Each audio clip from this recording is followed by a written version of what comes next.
Good evening everyone, welcome to Kirti law classes. आज की class में हम स्टार्ट करेंगे section 105 of TPA, that is lease.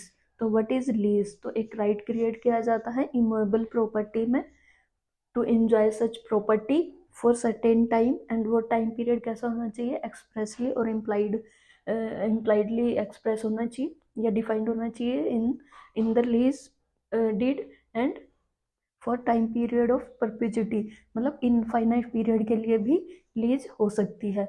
For consideration of for price, और वो प्राइस किसको पेड किया जाएगा? To transferor by transferee on such terms as accepted, मतलब जो भी टर्म्स कंडीशन एक्सेप्ट की जाएंगी उन टर्म्स एंड कंडीशन पे इमूवेबल प्रॉपर्टी में एक राइट क्रिएट किया जाएगा फॉर सर्टेन टाइम पीरियड, जो कि टाइम पीरियड एक्सप्रेसली और इम्प्लाइडली डिफाइन होना चाहिए। और परपेचुटी टाइम पीरियड के लिए भी जो है वो लीज क्रिएट की जा सकती है, और वो फॉर कंसिडरेशन फॉर प्राइस होना चाहिए।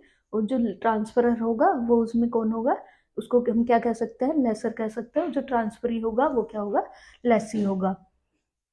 उसके बाद अब इन लीज में इंपॉर्टेंट या इसेंशियल एलिमेंट्स क्या हैं कि पार्टीज होनी चाहिए। वो पार्टीज जो ट्रांसफरर और ट्रांसफरी होगी वो क्या होंगी? पार्टीज टू द लीज होंगी।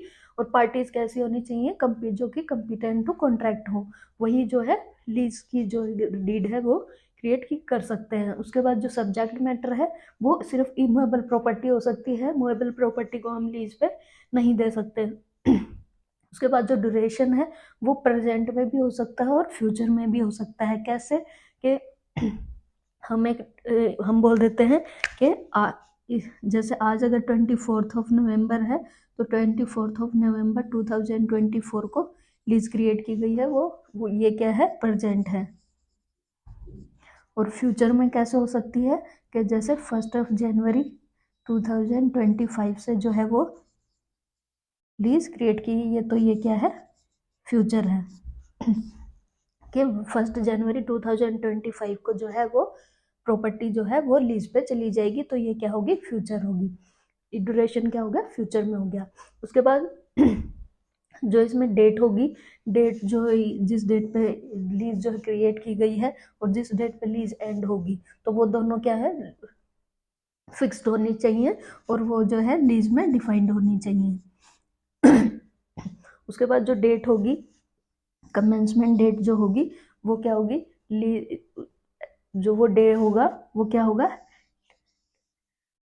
एक्सक्लूड होगा उस टाइम पीरियड से जिस टाइम पीरियड के लिए लीज है। फॉर एग्जांपल, मान लो 1 ईयर के लिए एक लीज क्रिएट की गई है, तो जो कमेंसमेंट डेट होगी वो क्या होगी? एक्सक्लूड होगी इस 1 ईयर के टाइम पीरियड से। उसके बाद हम देखते हैं कि लीज जो है एक परमानेंट लीज भी होती है, कि जैसे कि इसको हम क्या कहते हैं? परपिचुटी लीड, या परपिचुटी टाइम पीरियड के लिए जो भी होते हैं वो परमानेंट लीज होती है। तो ये परमानेंट लीज कैसी होती है कि टेनेंसी एट विल, इसमें दो तरीके की होती है, tenancy at will and tenancy at sufferance. तो ये क्या है? Permanent lease. परमानेंट लीज कैसे होगी कि टेनेंसी एट विल क्या होगी कि इसमें जो है वो टर्म्स डिफाइंड नहीं है।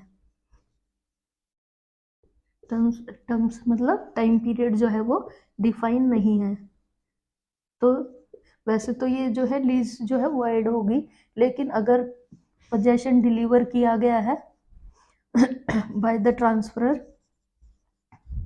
तो वो क्या होगी? Tenancy at will. तो जब तक टेनेंट जो है रेंट पे करता रहेगा, वो लीज जो है वो कंटिन्यू रहेगी। इसलिए इसको हम क्या कहते हैं? टेनेंसी एट सॉरी इस टेनेंसी एट विल, और ये क्या है? परमानेंट लीज है। उसके बाद है टेनेंसी एट सफरेंस। इसमें क्या होता है कि जो लेसी है वो क्या है?